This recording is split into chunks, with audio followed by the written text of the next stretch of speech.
الحمد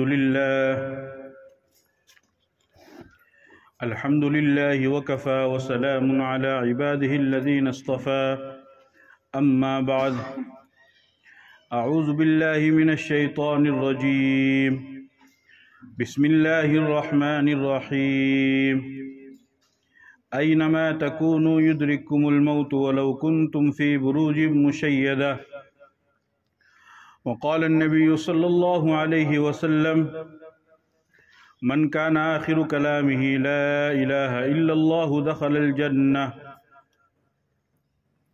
درود شریف پڑھیں. اللهم صل على محمد وعلى آل محمد كما صليت على إبراهيم وعلى آل إبراهيم إنك حميد مجيد. اللهم بارك على محمد وعلى آل محمد كما باركت على إبراهيم وعلى آل إبراهيم إنك حميد مجيد. میرے محترم بزرگوں اور دوستو،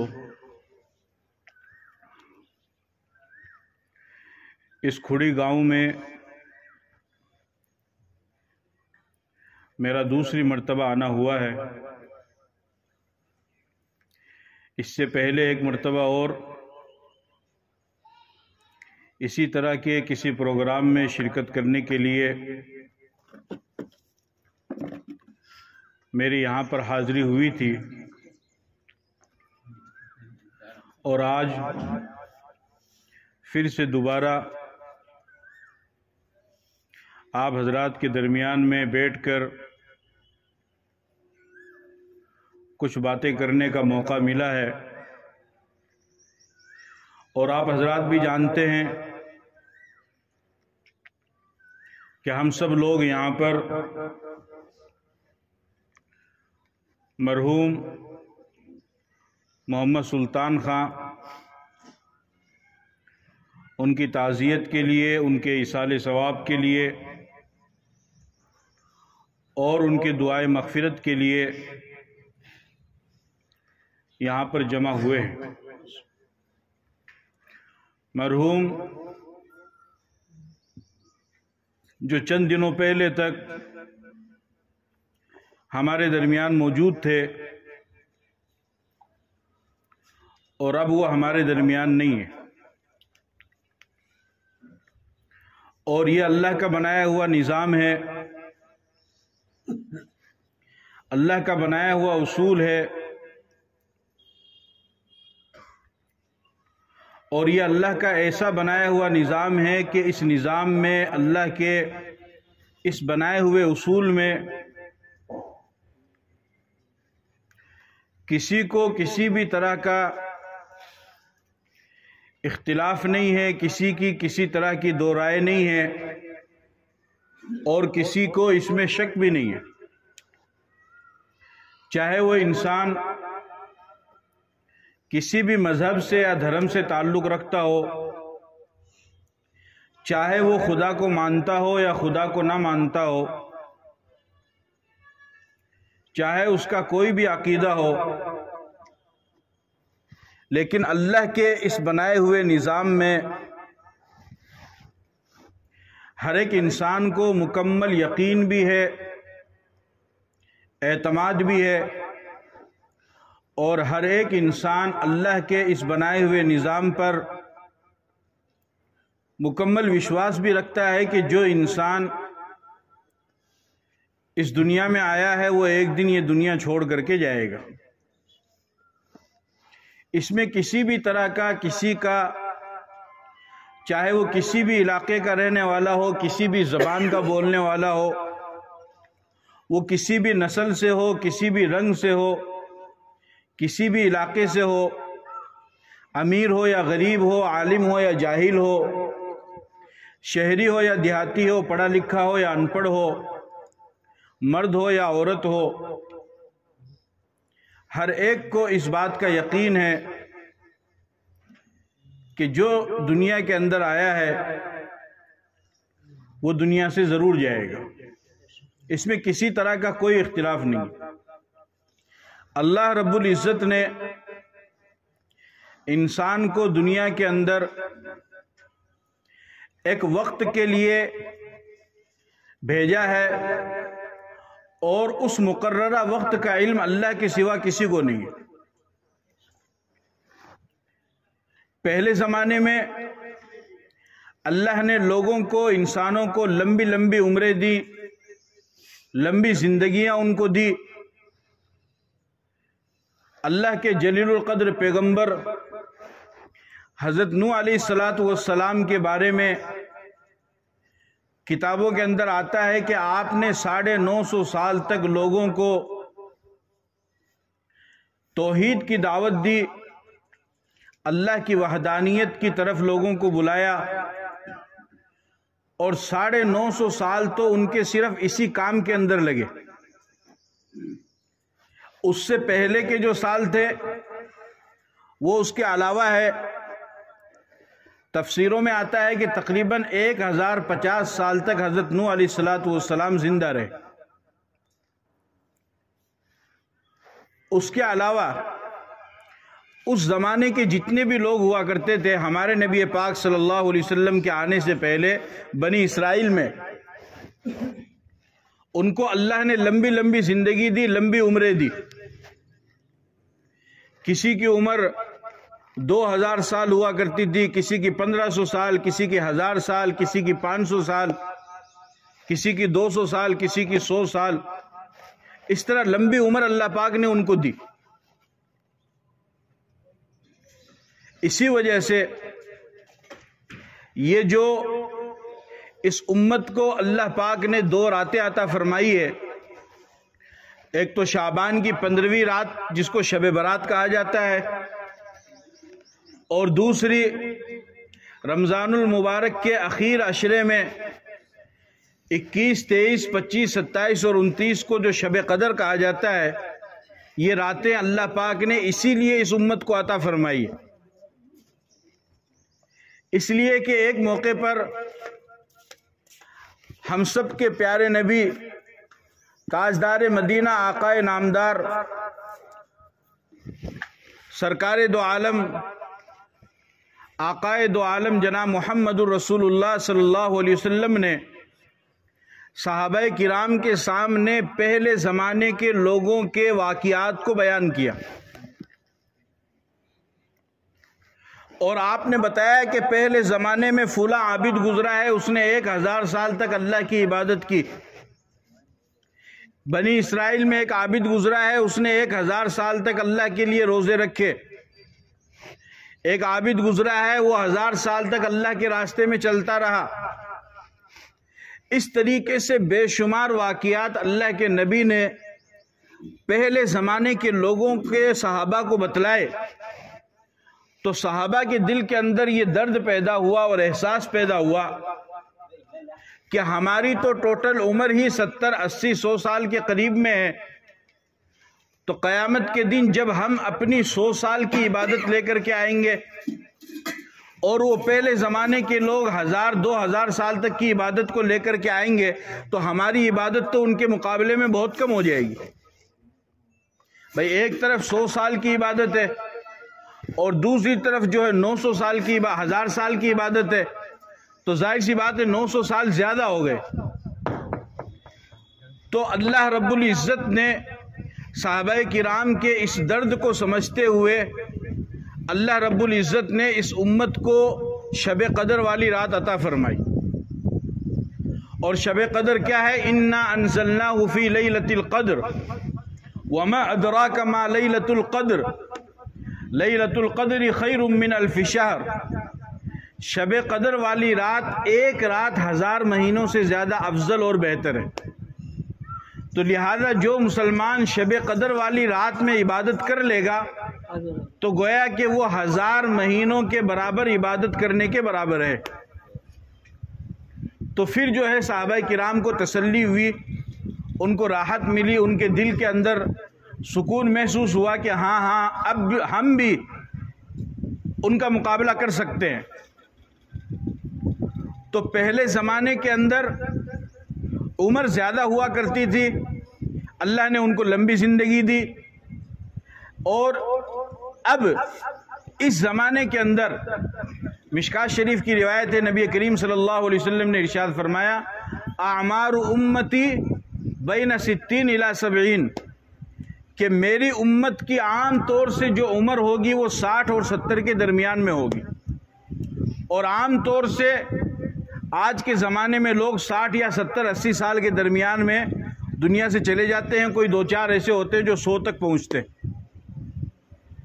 لیکن یہ بات آپ یاد رکھیے کہ اللہ نے انسان کو دنیا کے اندر بھیجا، اس کو چاہے 2000 سال کی عمر دی ہو، یا اس کو 1000 سال کی عمر دی ہو، یا اس کو 100 سال کی عمر دی ہو، یا اس کو 50 سال کی عمر دی ہو، کسی کو زیادہ عمر ملی ہو یا کم عمر ملی ہو، کسی کو لمبی زندگی ملی ہو یا چھوٹی زندگی ملی ہو، جانا دنیا سے سب کو پڑا ہے،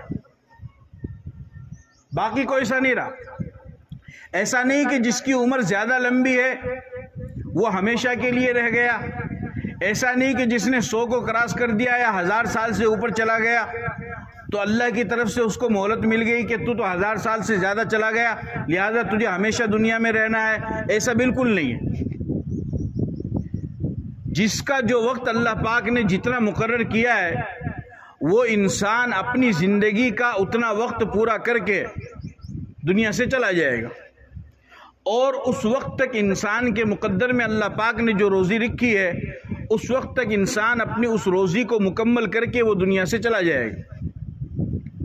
کائنات کے اندر اس چیز میں کسی بھی انسان کا کوئی اختلاف نہیں ہے۔ بڑے بڑے بادشاہ اور بڑے بڑے سلاطین، بڑے بڑے حکمران دنیا کے اندر آئے جنہوں نے اپنا نام کمایا، شہرت کمائی، عزت کمائی، اور لوگوں پر ظلم بھی کیا اور حکمرانی کی، جن کا نام اس وقت پوری دنیا کے اندر چلا کرتا تھا، لیکن ایک وقت آیا کہ ان کو بھی دنیا سے جانا پڑا۔ یہاں تک کہ انبیاء کرام جو کائنات میں اللہ کی سب سے بہترین اور افضل مخلوق ہے، وہ انبیاء کرام ہے، افضل الخلائق الانبیاء، اللہ کی مخلوق میں سب سے زیادہ پاکیزہ اور مقدس اور مطہر اگر کوئی مخلوق ہے تو وہ انبیاء کرام کی ہے۔ انبیاء کرام علیہ السلام بھی دنیا کے اندر تشریف لائے اور اپنا وقت پورا کر کے پھر ان کو بھی دنیا سے جانا پڑا، باقی کوئی بھی نہیں رہا۔ تو اسی طریقے سے اللہ پاک نے اپنا یہ ایک نظام بنایا ہے، اپنا یہ ایک اصول بنایا ہے کہ جو انسان دنیا کے اندر آیا ہے وہ ایک نہ ایک دن دنیا چھوڑ کر کے دنیا سے جائے گا۔ جس نے ماں کے پیٹ کو دیکھا ہے وہ قبر کے پیٹ کو بھی دیکھے گا، اور یہ اللہ کا بنایا ہوا نظام اس لیے بھی ضروری ہے کہ اگر یہ نظام نہ ہو اور یہ اصول نہ ہو، یہ قانون نہ ہو، تو پھر بندے میں اور خدا کے درمیان کوئی فرق نہیں رہ جائے گا۔ اس لیے کہ خدا کی ذات وہ ہے جو ہمیشہ سے ہے اور ہمیشہ رہے گی۔ جب کائنات دنیا نہیں تھی اس وقت بھی خدا کی ذات موجود تھی، اور ایک وقت آئے گا کہ اس وقت کائنات اور نظام سارا درہم برہم ہو جائے گا۔ جب اللہ پاک قیامت کو نازل فرمائیں گے اور قیامت آئے گی تو اس وقت سارا نظام اتھل پتھل ہو جائے گا، زمین اپنی حالت پر باقی نہیں رہے گی، آسمان اپنی حالت پر باقی نہیں رہے گا، اور ساری چیزیں درہم برہم ہو جائے گی۔ حدیث پاک کے اندر آتا ہے کہ جب قیامت قائم ہوگی اور سب لوگ فنا ہو جائیں گے، ساری چیزیں ختم ہو جائیں گی، تو اللہ رب العزت زمین اور آسمان کو روٹی کی طرح لپیٹ کر کے اپنے ہاتھ میں لیں گے، اور پھر آپ اعلان فرمائیں گے، اللہ پاک اعلان فرمائیں گے، این الجبارون، ظلم کرنے والے لوگ کہاں ہیں؟ این المتکبرون، تکبر کرنے والے لوگ کہاں ہیں؟ بادشاہت کرنے والے لوگ کہاں ہیں؟ لمن الملک اليوم، آج کے دن کس کی حکومت ہے؟ لیکن کوئی زندہ ہوگا تو جواب دے گا، یہاں تو قیامت آئی ہوئی، کوئی زندہ ہی نہیں ہے، تو اللہ پاک فرمائیں گے للہ الواحد القہار، اللہ ہی کے لیے آج کے دن کی بادشاہت ہے اور ہمیشہ رہے گی۔ تو جب کائنات نہیں تھی، دنیا نہیں تھی، اس وقت بھی خدا کی ذات موجود تھی۔ اب دنیا ہے، اب بھی خدا کی ذات موجود ہے، اور یہ کائنات نہیں رہے گی، قیامت کے بعد یہ ختم ہو جائے گی، اس کے بعد بھی خدا کی ذات رہے گی۔ لیکن بندہ جو ہوتا ہے، انسان جو ہوتا ہے، وہ دنیا کے اندر آتا بھی ہے اور جاتا بھی ہے۔ ایک وقت کے لیے وہ رہتا ہے، دوسرے وقت میں وہ نہیں رہتا ہے۔ اللہ کی ذات وہ ہے کہ جو ہر وقت میں موجود رہتی ہے۔ اب اگر انسان کو موت نہ آئے تو خدائی میں اور بندگی میں فرق کیا رہے گا؟ پھر تو بندہ بھی اپنے آپ کو خدا سمجھنے لگ جائے گا۔ تو اللہ ہمیشہ جو رہنے والی ذات ہے وہ صرف اور صرف اللہ کی ہے، اور بندوں کی ہمیشہ رہنے والی ذات نہیں ہے، جس کا جو وقت ہے وہ اپنا وقت پورا کر کے دنیا سے جاتا ہے۔ اب یہ اللہ کے ہاتھ میں، اللہ کس کو کتنا وقت دے، چونکہ انسان جو ہے یہ اللہ کی امانت ہے۔ جب یہ اللہ کی امانت ہے تو جس طریقے سے آپ کے پاس کوئی سامان رکھواتا ہے امانت کا، اور جب وہ چاہے وہ اس امانت والے سامان کو واپس لے لے، کل لے لے، پرسوں لے لے، 2 دن بعد لے لے، 1 ہفتے بعد لے لے، مہینے بھر بعد لے لے، آپ ان کو کچھ نہیں بول سکتے ہیں، چونکہ آپ کی صرف اتنی ذمہ داری ہے کہ آپ اس سامان کو حفاظت سے رکھیں۔ اسی طریقے سے انسان جو ہے یہ بھی اللہ کی امانت ہے۔ اب اللہ جب چاہتا ہے اس امانت کو واپس لے لیتا ہے۔ کسی کو 100 سال کی عمر میں، کسی کو 80 سال کی عمر میں، کسی کو 50 سال کی عمر میں، اور کسی کو پیدا ہونے کے دوسرے تیسرے دن بعد ہی واپس بلا لیتا ہے۔ اور بہت سی دفعہ تو ایسا ہوتا ہے کہ اللہ پاک انسان کو یہ زمین و آسمان والی دنیا دکھاتا ہی نہیں ہے، بلکہ ماں کے پیٹ سے ہی بچہ مردہ پیدا ہوتا ہے۔ ایسا بھی ہوتا ہے۔ تو یہ اللہ کا نظام ہے۔ اس نظام پر یقین رکھنا، اس پر اعتماد رکھنا، اس پر ایمان رکھنا، یہ ہم سب کے لیے ضروری ہے۔ تو مرحوم جو دنیا سے چلے گئے، ایسا نہیں کہ صرف ان کا ہی ہے، یہ سب کا ہی یہ نمبر آنے والا ہے، اور سب کو ہی اپنا وقت پورا کر کے ایک وقت پہ دنیا سے جانا ہے۔ یہ بات تو طے ہو گئی کہ ہمیشہ رہنے والا تو کوئی نہیں ہے۔ تو اب ہمیں چاہیے کہ یہ درمیان کی جو اللہ پاک نے ہمیں زندگی دی ہے، 50 سال، 60، 70، 80 سال، 100 سال کی جو بھی اللہ نے ہمیں زندگی دی ہے، تو ہم اپنی زندگی کے اندر اللہ کو راضی کرنے والے اعمال کریں، اور ایسے عمل کریں کہ جس کے ذریعے سے اللہ بھی ہم سے راضی ہو اور لوگوں کو بھی خوش کرنے والے اعمال کریں۔ آج ہم لوگوں نے اسلام کو محدود کر دیا ہے، اس کو بند کر دیا ہے۔ بولا 5 ٹائم کی نماز پڑھ لو، اور رمضان کا مہینہ ہوا تو روزہ رکھ لو، تھوڑی بہت زکوٰۃ کاٹ دو، اور اگر اللہ پاک 5 روپے دیا ہے تو حج کر لو۔ بولا یہ اسلام کا تقاضا پورا ہو گیا اور میں پکے سچے مسلمان ہو گئے۔ صرف اتنا ہی کونی ہے، اس سے بھی آگے بڑھ کر اور بھی بہت ساری چیز ہے۔ ماں باپ کے بھی حقوق ہے، پڑوسیوں کے بھی حقوق ہے، بھائی بہنوں کے بھی حقوق ہیں، بیٹیوں کے بھی حقوق ہیں، ساتھ میں رہنے والوں کے بھی حقوق ہیں۔ ان تمام چیزوں کو سمجھنے کی ضرورت ہے، اور ان تمام چیزوں پر عمل کرنے کی ضرورت ہے۔ وَاعْبُدُوا اللَّهَ وَلَا تُشْرِكُوا بِهِ شَيْئًا وَبِالْوَالِدَيْنِ إِحْسَانًا۔ اللہ پاک قرآن کریم میں فرماتے ہیں کہ والدین کے ساتھ، اپنے ماں باپ کے ساتھ حسن سلوک کرو۔ اگر تمہارے ماں باپ زندہ ہیں تو ان کی خدمت کرو، اور اگر ان کا انتقال ہو گیا تو ان کے لیے دعائے مغفرت کرو، بار بار ان کے لیے ایصال ثواب کرو۔ اور ان کے ایصال ثواب کی دعا اللہ نے خود قرآن میں بتائی، رب ارحمہما کما ربیانی صغیرہ، کہ اے میرے رب ان دونوں پر اس طرح رحم فرما جس طریقے سے میرے ماں باپ نے بچپن میں چھوٹے میں مجھے پال پوس کر کے بڑا کیا۔ تو انسان کے اوپر ماں باپ کا بھی حق ہے کہ وہ ماں باپ کا خیال رکھے۔ الوالد اوسط ابواب الجنہ فإن شئت فاضا ذلك الباب او يحفظه۔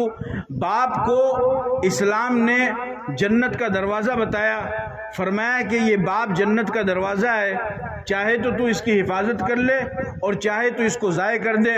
اگر باپ کی خدمت کرے گا، اس کی دعا لے گا، تو اسی دروازے کے ذریعے سے تو جنت میں داخل ہو جائے گا، اور اگر تو ماں باپ کی نافرمانی کرے گا اور اس کی بد دعا لے گا تو پھر یہی دروازہ تیرے لیے جہنم میں جانے کا ذریعہ بن جائے گا۔ الجنت تحت اقدام الامہات، جنت کو اللہ نے ماں کے پاؤں کے نیچے رکھا ہے۔ جنت کو اللہ نے ماں کے پاؤں کے نیچے رکھا ہے کہ ماں کی اگر خدمت کرے گا تو پھر اللہ پاک جنت عطا فرمائیں گے، اور اگر ماں کی نافرمانی کرے گا، ماں کی بد دعا لے گا، تو پھر اس صورت میں انسان وہ جہنم کا مستحق ہوگا۔ تو باپ کا الگ حق ہے، ماں کا الگ حق ہے۔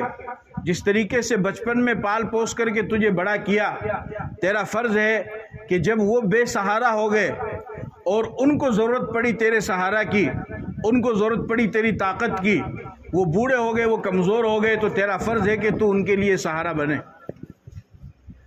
اگر اولاد بڑھاپے میں اپنے ماں باپ کے لیے سہارا نہیں بنتی ہے تو پھر اس اولاد سے تو اس بوڑھے باپ کے لیے وہ لاٹھی بہتر ہے جو اس کے لیے سہارا بنتی ہے۔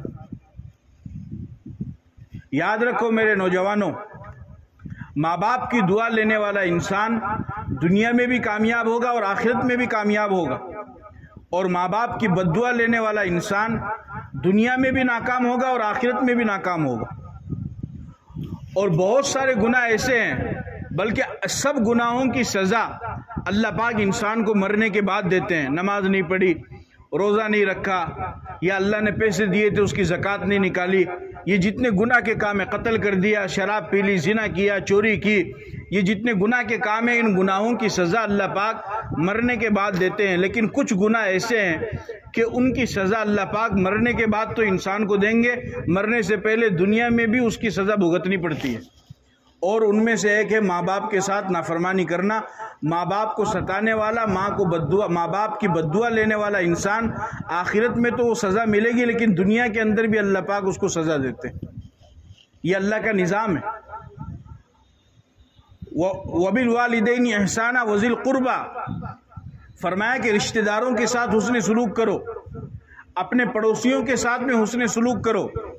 جو آپ کے رشتہ دار ہیں، جو آپ کے خاندان والے ہیں، جو آپ کے پڑوسی ہیں، ان کے حقوق کو ادا کرنا بھی ضروری ہے۔ یہ بھی اسلام کا تقاضا ہے کہ ایسا کام کرو جس کے ذریعے سے رشتہ جڑ کر کے رہے۔ جب رشتے کو اللہ پاک نے پیدا کیا تو رشتہ داری، آپ سمجھ رہے ہیں بات کو، رشتہ داری یہ کھڑی ہوئی اور اس نے کھڑی ہو کر کے کہا کہ مجھے کون سنبھالے گا اور کون میرے کو ملا کر کے رکھے گا؟ تو اللہ پاک نے فرمایا من وصلها وصل اللہ ومن قطعها قطع اللہ، کہ جو انسان رشتہ داری کو جوڑ کر کے چلے گا اللہ پاک اس کو جوڑ کر کے رکھیں گے، اور جو رشتہ داری کو توڑے گا اللہ پاک اس کو توڑ کر کے رکھ دیں گے۔ حدیث پاک کے اندر آتا ہے، آپ صلی اللہ علیہ وسلم نے فرمایا لا يدخل الجنت قاطع رحم، رشتے کو توڑنے والا انسان جنت میں داخل نہیں ہو سکتا۔ آج کتنے لوگ ہیں ان کا رات دن کا مشغلہ یہ ہے، ان کا رات دن کا کام ہی یہی ہے کہ بس کسی طریقے سے رشتہ داری کو توڑ کر کے رکھو، کہیں پر بننے نہیں دینا ہے۔ رشتے میں بھتیجی لگتی ہے، رشتے میں بھانجی لگتی ہے، رشتے میں پوتی لگتی ہے، رشتے میں دویتی لگتی ہے، لیکن جب کوئی دوسرا اس بچی کے نکاح کے لیے آتا ہے، رشتے کے لیے آتا ہے، تو یہ ماما ہونے کے باوجود، چچا ہونے کے باوجود، دادا ہونے کے باوجود یہ اس کے ٹانگ اڑا دیتا ہے، اور بغیر کسی وجہ سے اس بچی میں عیب نکال کر کے ان رشتہ داروں کو واپس کر دیتا ہے۔ وہ بچی پھر بیچاری ویسے کی ویسی بن بیاہی رہ جاتی ہے۔ یہ رشتہ داری کو توڑنے والا انسان یہ اللہ کو بالکل بھی پسند نہیں ہے۔ رشتہ داری کو توڑنے والا کام کبھی بھی مت کرو، ہمیشہ رشتہ داری کو جوڑنے والا کام کرو کہ کسی طریقے سے رشتہ داری جڑ کر کے رہے۔ اگر کوئی معاملہ ہو جائے تو اس کو برداشت کرو، لیکن رشتے کو جوڑ کر کے رکھو۔ رشتے سالوں میں نہیں صدیوں میں بنتے ہیں، جلدی سے رشتے نہیں بنتے ہیں، صدیوں میں جا کر کے رشتے بنتے ہیں۔ اگر ان رشتوں کو آپ یوں ہی توڑ دیں گے تو پھر تو سارا معاملہ ہی خراب ہو جائے گا۔ تو آپس میں رشتہ داری کو جوڑ کر کے رکھنا یہ بھی اسلام کا حکم ہے۔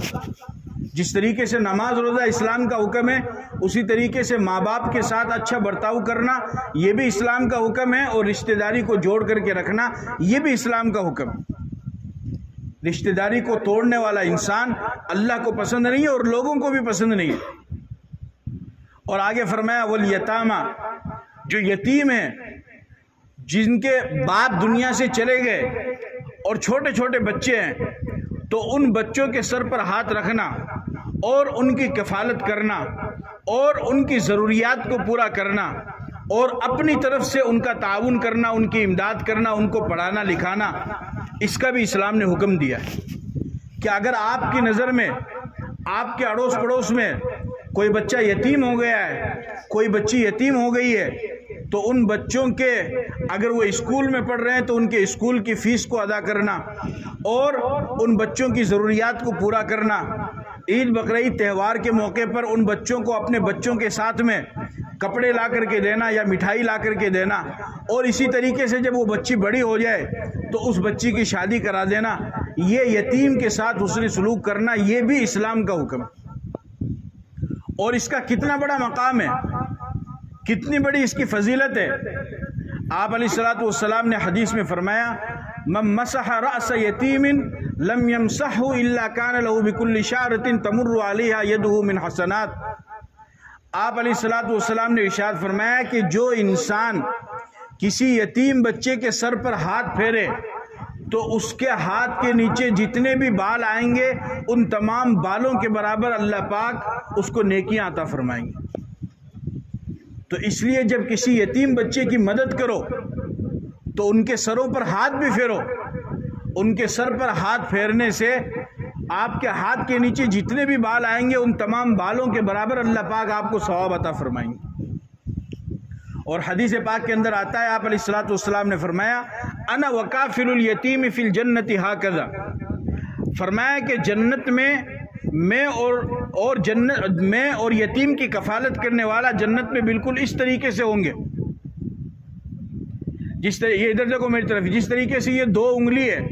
تو آپ علیہ الصلوۃ والسلام نے فرمایا جنت میں جہاں پر اتنا بڑا مقام اللہ کے نبی نے بیان فرمایا کہ بڑے بڑے نمازی اور روزے دار اور حاجی کے لیے یہ بات نہیں کہی، فرمایا کہ اس طریقے سے جیسے یہ 2 انگلی ہے اس طریقے سے میں اور یتیم کی کفالت کرنے والا جنت میں ہوں گے۔ یہ جو دوسری انگلی ہے یہ تھوڑی سی بڑی ہے، تو چونکہ نبی کا مقام زیادہ ہے تو نبی تو اونچے مقام میں ہوں گے، لیکن یتیم کی کفالت کرنے والا بھی جنت میں نبی کے بالکل قریب ہوگا۔ تو اس لیے غور و خوض کرو، معلوم کرو، سوچو، جانچ پڑتال کرو، اپنی زندگی میں یہ کام کر کے جاؤ کہ آنے والے وقت میں اگر تم دنیا سے چلے بھی جاؤ تو لوگ تمہیں دعائیں دیں، بچے تمہیں دعائیں دیں۔ پوچھو مت جا کر کہ تمہیں ضرورت ہے یا نہیں۔ جب عید کا موقع آ رہا ہے، آپ کے گھر پر آپ کے بچے آپ سے نئے کپڑے کا مطالبہ کر رہے ہیں، مٹھائیوں کا مطالبہ کر رہے ہیں، پیسوں کا مطالبہ کر رہے ہیں، سوئی کا مطالبہ کر رہے ہیں، اور آپ کسی یتیم کے گھر پہ جا کر کے ان بچوں سے پوچھتے ہیں کہ آپ کو ضرورت ہے یا نہیں ہے۔ اتنا دماغ تو اللہ نے آپ کو بھی دیا ہے کہ جب آپ کے بچے مانگ رہے تو ان کے بچے کو بھی تو ضرورت ہوگی۔ تو سوال کرنا یہ بھی ایک طریقے سے ذلت کا کام ہے۔ سوال مت کرو، آپ خود چیزوں کو سمجھتے ہیں۔ آپ نے کسی یتیم کے گھر میں 10 دن کا راشن ڈلوایا تو آپ کا دل خود گواہی دے دے گا کہ میں نے 10 دن کا راشن ڈلوایا ہے، تو ظاہر سی بات ہے 10 دن کے بعد وہ ختم ہو جائے گا۔ اب اگر آپ یہ کرو کہ 10 دن کے بعد دوبارہ اس کے گھر میں راشن ڈلوا دو، 10 دن کے بعد آپ جا کر کے پوچھتے ہیں کہ بھئی راشن کی ضرورت ہے، تو تھانے تو خود نے میرا تھے 10 دن کا کرایہ، یہ میں پوچھنے کی بات۔ اب وہ عورت بولے گی کون نہیں بولے گی، وہ بچہ بولے گا کون بولے گا، لیکن آپ تو سمجھ رہے ہیں چیز نے۔ تو یتیم کے ساتھ حسن سلوک کرنا یہ بھی اسلام کا حکم ہے، جس طریقے سے نماز روزے کا حکم۔ آگے کیا فرمایا؟ والمساکین، مسکینوں کے ساتھ حسن سلوک کرنا۔ آپ کے اڑوس پڑوس میں کوئی ایسا گھر ہے کہ جو بالکل غریب ہے، وہ کما نہیں سکتے ہیں، ان کے بچے ہیں، اور وہ جو کمانے والا انسان ہے بیچارہ وہ یا تو بیمار ہے یا بہت زیادہ معذور ہے، وہ کما نہیں سکتا ہے، تو ایسی صورت میں اس مسکین اور غریب کی مدد کرنا یہ بھی اسلام کا حکم ہے۔ ان کی مدد کرو، جو بھی اللہ نے مال دیا ہے آپ اپنی طرف سے جو بھی کر سکتے ہیں اس کا خیال رکھو۔ آگے فرمایا والجار ذی القربہ، اور جو قریبی رشتہ دار ہے، پڑوسی ہے، ان کا بھی خیال رکھو۔ اس میں ایک بات اچھی طریقے سے آپ یاد رکھو کہ آپ کا جو بھی پڑوسی ہے وہ آپ کا پڑوسی ہے، اور پڑوسی کے بارے میں آپ سے سوال ہوگا، اس کا خیال رکھنا یہ آپ کی ذمہ داری ہے۔ وہ پڑوسی کسی بھی دھرم سے تعلق رکھتا ہو، وہ کسی بھی مذہب کو ماننے والا ہو، اس سے کوئی مطلب نہیں ہے، وہ مسلمان ہو یا مسلمان نہ ہو، اس سے کوئی مطلب نہیں ہے۔ اگر اس کا گھر آپ کے گھر کے پاس میں ہے، اگر وہ آپ کا پڑوسی ہے، تو پڑوسی ہونے کی وجہ سے اس کا خیال رکھنا اور ضرورت پڑنے پر اس کی مدد کرنا یہ بھی اسلام کا حکم ہے۔ اسلام یہ بالکل نہیں کہتا ہے، سمجھ لو اچھی طرح، اسلام یہ بالکل نہیں کہتا ہے کہ اگر تمہارا پڑوسی مسلمان ہے تبھی اس کی مدد کرو، نہیں، اسلام یہ کہتا ہے کہ تمہارا پڑوسی مسلمان ہو یا مسلمان نہیں ہو یا وہ کسی بھی دھرم کو ماننے والا ہو، اگر تمہارا پڑوسی ہے تو مجبوری میں اور ضرورت کے وقت اس کی مدد کرنا یہ تمہارا فرض ہے۔ اور مجبوری میں اور ضرورت کے وقت کسی بھی انسان کی مدد کرنا، یاد رکھو اگر آپ کسی غیر مسلم کی بھی مدد کرتے ہیں تو جس طریقے سے آپ کو مسلمان کی مدد کرنے پر ثواب ملے گا، غیر مسلم کی مدد کرنے پر بھی آپ کو ثواب ملے گا، کیونکہ وہ انسان ہے۔ یہ الگ بات ہے کہ آپ کا مذہب الگ ہے، اس کا مذہب الگ ہے، لیکن وہ انسان ہے، تو انسانیت کو سامنے رکھتے ہوئے اس کو سہارا دینا اور اس کی مدد کرنا یہ بھی آپ کی ذمہ داری، بلکہ اسلام تو انسان جانور کی پریشانی اور دکھ کو بھی برداشت نہیں کرتا ہے۔ بخاری شریف کی روایت ہے، حدیث پاک کے اندر آتا ہے کہ ایک اللہ کے نبی وہ کہیں سفر میں جا رہے ہیں تو رستے میں ان کو آرام کرنے کی حاجت ہوئی تو کسی درخت کے نیچے لیٹ گئے۔ جب درخت کے نیچے لیٹے تو ایک چھوٹی سی چیونٹی آئی اور اس نے ان کو کاٹ لیا، تو انہوں نے حکم دیا کہ اس پورے درخت کو آگ لگا دو۔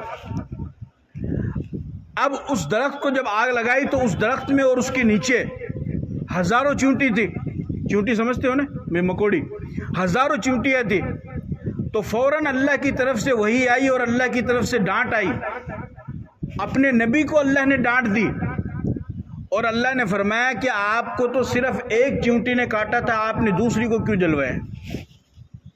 اگر آپ کو سزا دینی تھی تو اس ایک چیونٹی کو سزا دیتے تھے جس نے آپ کو کاٹا ہے، باقی جو دوسری چیونٹی پیڑ کے اوپر یا پیڑ کے نیچے ہے ان کو آپ نے کس وجہ سے جلایا؟ انہوں نے تو کوئی غلطی نہیں کی۔ تو اسلام تو یہ سکھاتا ہے کہ چیونٹی کو بھی بلا کسی وجہ کے اور بغیر کسی جرم کے اس کو بھی تکلیف مت دو، تو کسی انسان کو تکلیف دینے کی اسلام کیسے اجازت دے سکتا ہے؟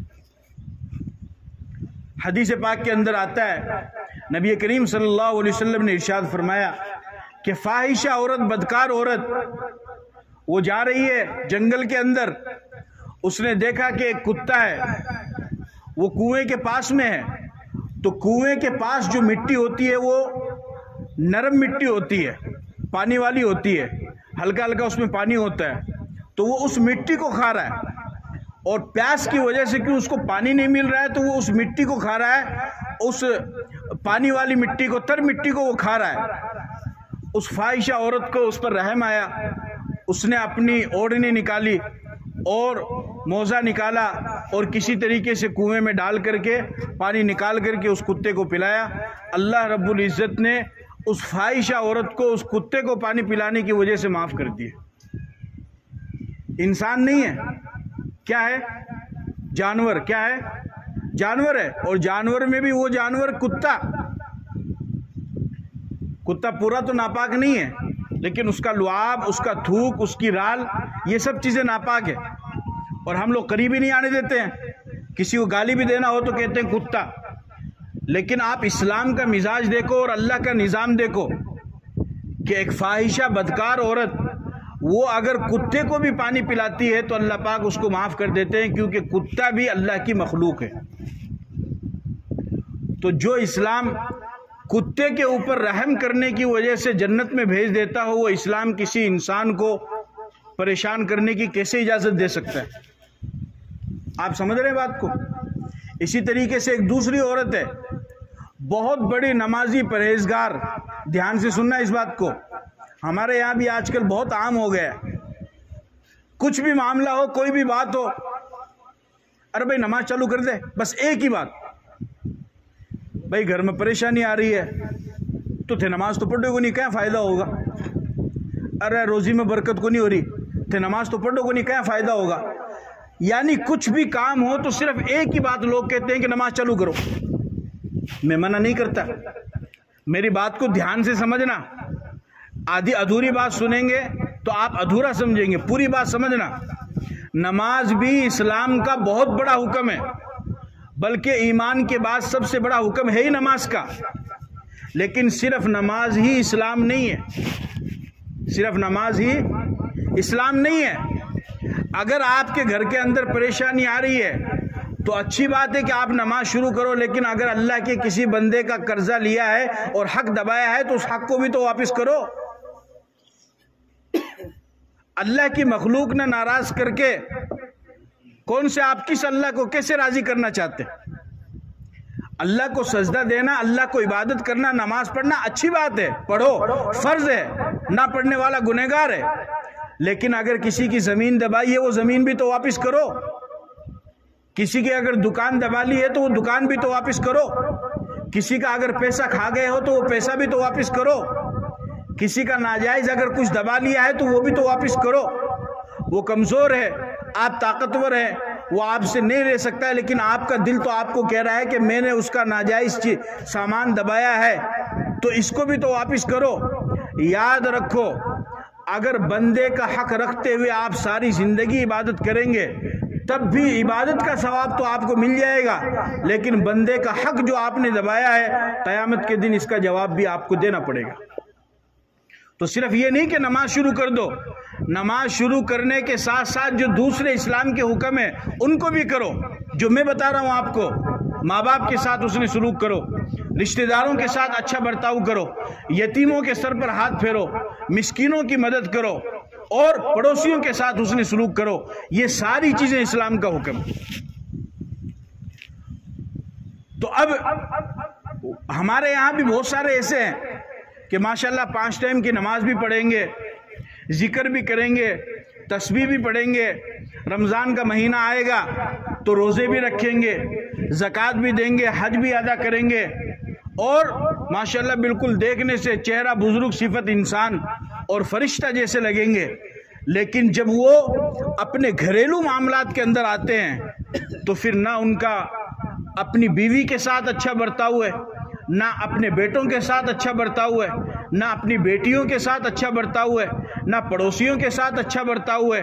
کسی کی زمین دبا رکھی ہے، کسی کی دکان دبا رکھی ہے، کسی کا پیسہ کھا رکھا ہے، کسی کا ناجائز غصب کر رکھا ہے، ناجائز قبضہ کر رکھا ہے۔ تو یاد رکھو کہ صرف نماز روزے یہ کافی نہیں ہے، بلکہ اس کے ساتھ ساتھ آپ کو انسانوں کے اور پڑوسیوں کے، یہاں تک کہ جانور جو آپ نے پال رکھے اس کے حق کو بھی ادا کرنا پڑے گا۔ اگر آپ اس کے حق کو ادا نہیں کرتے ہیں تو صرف نماز روزہ کے ہوتے ہوئے آپ جنت میں نہیں جا سکتے۔ چنانچہ حدیث کے اندر آتا ہے، نبی کریم صلی اللہ علیہ وسلم نے ارشاد فرمایا کہ ایک عورت نے، انتہائی پاک باز خاتون، نماز روزہ والی، اور اس نے بلی کو پالا، لیکن اس بلی کو نہ تو کھولتی تھی کہ وہ خود جا کر کے کہیں گھاس چر لے یا اپنا پیٹ بھر لے، اور اس کو باندھ کر کے رکھتی تھی، اور اس بلی کو خود بھی چارہ نہیں ڈالتی تھی۔ بھوک پیاس کی وجہ سے وہ بلی یوں ہی تڑپ تڑپ کر کے مر گئی۔ تو نمازی اور پرہیزی ہونے کے باوجود بھی بلی کا خیال نہ رکھنے کی وجہ سے اللہ نے اس عورت کو جہنم میں ڈال دیا۔ سمجھ رہے ہیں بات کو؟ تو اسلام تو جانوروں کے ساتھ حسن سلوک نہ کرنے کی بنیاد پر بھی جہنم میں ڈال رہا ہے۔ یہ اللہ کا نظام ہے۔ ایک اور عورت ہے، آپ علیہ الصلوۃ والسلام سے کہا گیا کہ یا رسول اللہ، ایک عورت ہے، وہ خوب نماز پڑھتی ہے، نفل بھی پڑھتی ہے، تلاوت بھی کرتی ہے، ذکر تسبیح بھی کرتی ہے، اور ہر وقت اللہ اللہ اللہ اللہ لگی رہتی ہے، لیکن پڑوسی کو ستاتی ہے۔ آپ علیہ الصلوۃ والسلام نے فرمایا کہ اگر پڑوسی کو ستاتی ہے تو نماز روزہ ذکر تسبیح کرنے کے باوجود بھی جہنم میں جائے گی۔ دوسری عورت کے بارے میں بتایا گیا کہ یا رسول اللہ، زیادہ نفل وفل تو نہیں پڑھتی، بس فرض نماز پڑھ لیتی ہے اور اپنا چھوٹا موٹا تلاوت کر لیتی ہے، باقی اپنے کام میں لگی رہتی ہے اور پڑوسی کے ساتھ اچھا برتاؤ کرتی ہے۔ تو اللہ کے نبی نے ارشاد فرمایا کہ یہ عورت جنت میں جائے گی۔ تو یہ بھی اسلام کا حکم ہے، پڑوسیوں کے ساتھ حسن سلوک کرنا۔ آپ کا پڑوسی چاہے جو بھی ہو، اس کے ساتھ حسن سلوک کرو۔ نبی کریم صلی اللہ علیہ وسلم سے سوال کیا گیا، ای الاسلام خیر، کہ کون سا مسلمان بہتر ہے؟ کون سا مسلمان بہتر ہے؟ سوال سمجھ رہے ہیں آپ؟ کیا سوال کیا گیا؟ کون سا مسلمان؟ بولو، کون سا مسلمان اچھا ہے؟ تو آپ کے ذہن میں کیا خیال آئے گا؟ نماز پڑھنے والا، یہی ہے نا، روزہ رکھنے والا، زکوٰۃ دینے والا اور لمبی لمبی تسبیح پھیرنے والا؟ نہیں، نبی کا جواب سنو۔ آپ علیہ الصلوۃ والسلام نے ارشاد فرمایا تطعم الطعام، لوگوں کو کھانا کھلانے والا، بھوکوں کو کھانا کھلانے والا سب سے اچھا مسلمان۔ اب وہ چاہے جو بھی بھوکا ہو، جو بھی بھوکا ہو، اس بھوکے کو کھانا کھلانے والا اچھا انسان۔ اور اسی طریقے سے بے شمار احادیث کے اندر آپ نے فضیلت بیان فرمائی ہے۔ آپ علیہ الصلوۃ والسلام نے فرمایا اطعم الجائع، بھوکے کو کھانا کھلاؤ۔ وہ بھوکا چاہے کوئی بھی ہو، مسلمان ہو یا غیر مسلم ہو، کوئی بھی ہو، اگر وہ بھوکا ہے، وہ انسان ہے اور آپ کو معلوم ہے کہ یہ بھوکا ہے، تو اللہ کا بندہ سمجھ کر کے اس کو کھانا کھلانا یہ آپ کی ذمہ داری اور ثواب کا کام ہے۔ اور آگے فرمایا وعود المریض، مریض کی عیادت کرو، بیمار کی عیادت کرو۔ آپ کا پڑوسی اگر بیمار ہو جائے تو پڑوسی کی عیادت کرنے کے لیے جاؤ، اس کو تسلی دینے کے لیے جاؤ، اس کو کہو کہ انشاءاللہ تم بہت جلد ٹھیک ہو جاؤ گے، ہم بھی آپ کی صحت یابی کے لیے اور شفا کے لیے دعا کریں گے۔ آگے فرمایا وفک العانی، قیدیوں کو چھڑاؤ۔ آپ کے اڑوس پڑوس میں اگر کوئی جیل میں چلا جائے یا اس پر مقدمہ ہو جائے، وہ تھانے میں چلا جائے اور بغیر کسی جرم کے ہو، تو پھر اور اس کے ماں باپ کے پاس اپنے بیٹے کو یا اپنے بھائی کو چھڑانے کے لیے پیسے نہ ہو، تو اگر اللہ نے آپ کو نوازا ہے تو آپ اپنی طرف سے اس قیدی کو چھڑانے کا کام کرو۔ تو یہ اسلام کا حکم ہے، رشتہ داروں کے ساتھ حسن سلوک کرنا اور پڑوسیوں کے ساتھ میں حسن سلوک کرنا اور آپس میں مل جل کر کے رہنا۔ محبت جو انسان دنیا کے اندر بانٹے گا تو وہ انسان مرنے کے بعد بھی زندہ رہے گا۔ آج خواجہ معین الدین چشتی اجمیری رحمۃ اللہ علیہ ہزاروں لاکھوں کی تعداد میں مسلمان بھی، غیر مسلم بھی، عورتیں بھی، مرد بھی، سب لوگ ساری دنیا سے خواجہ اجمیری رحمۃ اللہ علیہ کی قبر پر آتے ہیں، ان کے مزار پر آتے ہیں۔ آج ان کو دنیا سے گئے ہوئے نہ جانے کتنے سال ہو گئے، لیکن آج بھی وہ لوگوں کے دلوں کے اندر زندہ ہے۔ کیوں؟ اس وجہ سے کہ انہوں نے اپنی زندگی کے اندر لوگوں کے ساتھ بھلائی کی، لوگوں میں محبت بانٹی۔ تو ایسا کام کر کے دنیا سے جاؤ کہ جس کی وجہ سے لوگ جانے کے بعد آپ کو یاد رکھیں، آپ حسن سلوک کرو، لوگوں کے ساتھ اچھا برتاؤ کرو، لوگوں کے ساتھ اچھا معاملہ کرو۔ جب یہ کام آپ کریں گے تو پھر لوگ آپ کو یاد بھی رکھیں گے، آپ کو دعائیں بھی دیں گے۔ اور پھر جانے والا انسان دنیا سے چلا جاتا ہے، جیسے مرحوم سلطان خان چند دن پہلوں تک ہمارے درمیان تھے، اب وہ آج ہمارے درمیان نہیں ہے۔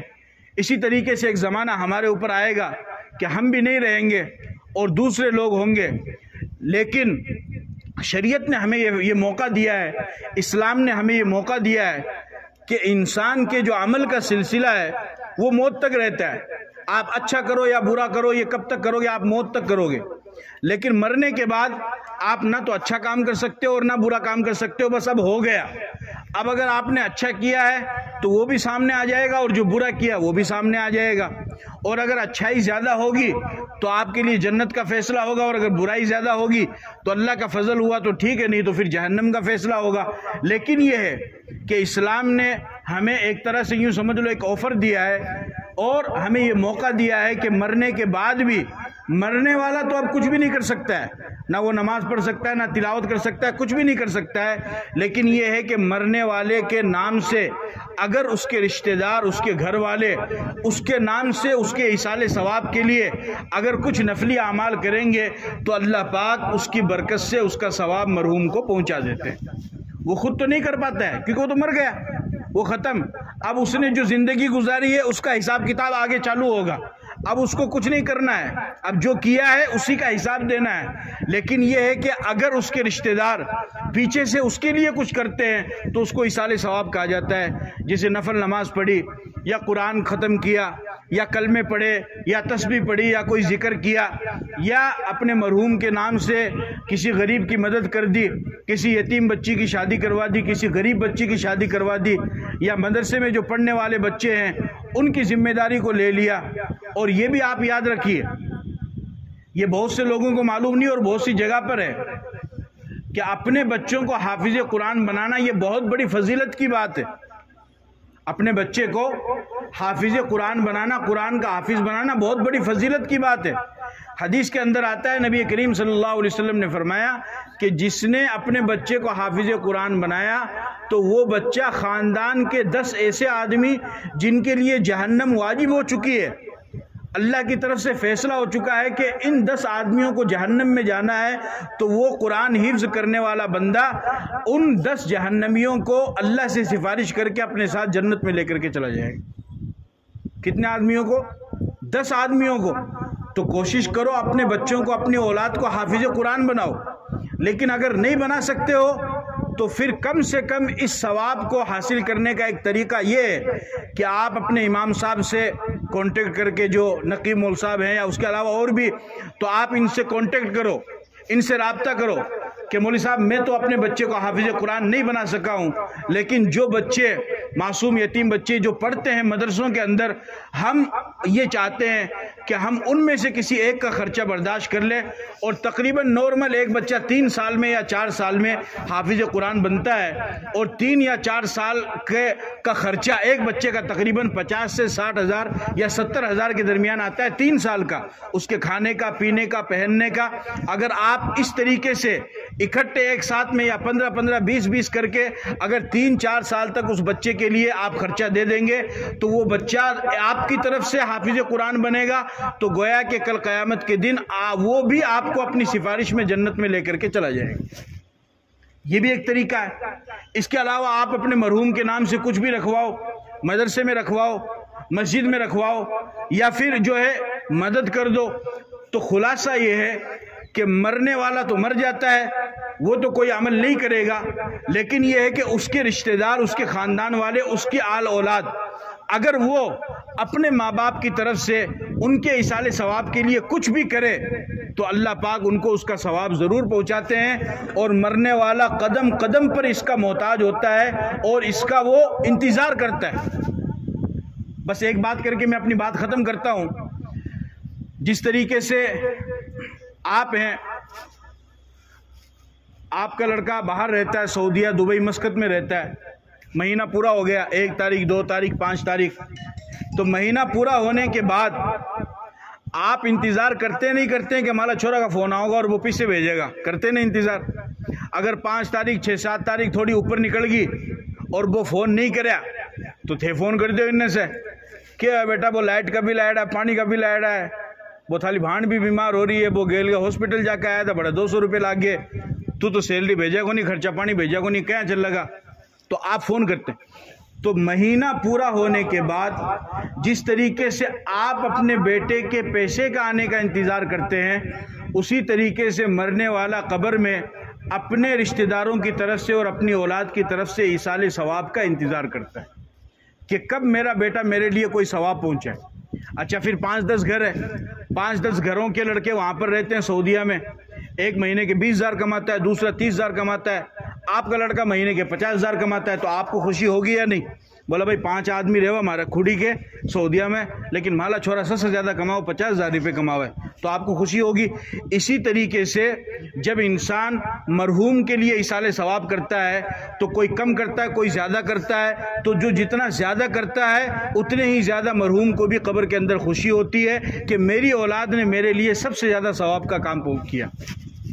سمجھ گئے؟ تو اس کا قدم قدم پہ محتاج ہوتا ہے، تو خود بھی ان کے لیے دعائیں کریں اور اسی طریقے سے اپنے مرحومین کے لیے خود بھی دعائیں کریں۔ اور یہ جو آپ کو میں نے ایک ترتیب بتائی ہے حافظ قرآن بنانے کی، اپنے امام صاحب سے رابطہ کر کے، کوئی مشکل کام نہیں ہے۔ اگر آپ کو اللہ نے حیثیت دی ہے تو آپ یہ کر سکتے ہیں، اور یہ بہت بڑا آپ کے لیے دنیا میں بھی ذریعہ بنے گا، آخرت میں بھی بنے گا، اور آپ لوگوں کو بھی کہہ سکتے ہیں۔ الحمدللہ ہم خود جانتے ہیں ہزاروں کی تعداد میں ایسے لوگ ہیں کہ وہ خود حافظ قرآن نہیں ہے، خود کچھ پڑھے ہوئے نہیں ہیں، اور وہ حاجی صاحب ہیں یا نہیں بھی ہے، اللہ نے ان کو پیسہ دیا ہے، ان کی اولاد بھی پڑھی ہوئی نہیں، وہ دوسرے کام کے اندر ہے، لیکن الحمدللہ کئی لوگوں کو تو میں خود پرسنلی طور پہ جانتا ہوں جو ہم سے بھی رابطہ کرتے ہیں کہ انہوں نے 5-5 10-10 بچوں کو حافظ قرآن اپنی طرف سے بنایا ہوا ہے، اور وہ کہتے ہیں کہ مول صاحب ہم نے اپنی اولاد کو تو نہیں بنایا، ہم ان کو نہیں بنا سکے، ہم کو اس فضیلت کا علم نہیں تھا، یا فضیلت اگر ہم کو معلوم ہوئی جب تک ہمارے بچے بڑے ہو گئے تھے، لیکن اب جو بچے مدرسوں میں پڑھتے ہیں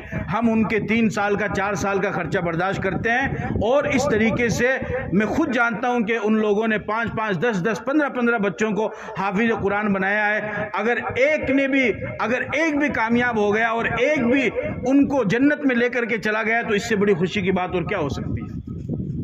آپ سمجھ گئے بات کو؟ تو یہ سب بہت سارے ذریعے ہیں، آپ کرنا چاہے کر سکتے ہیں۔ دعا یہ چند باتیں تھی جو میں نے آپ حضرات کے سامنے پیش کی۔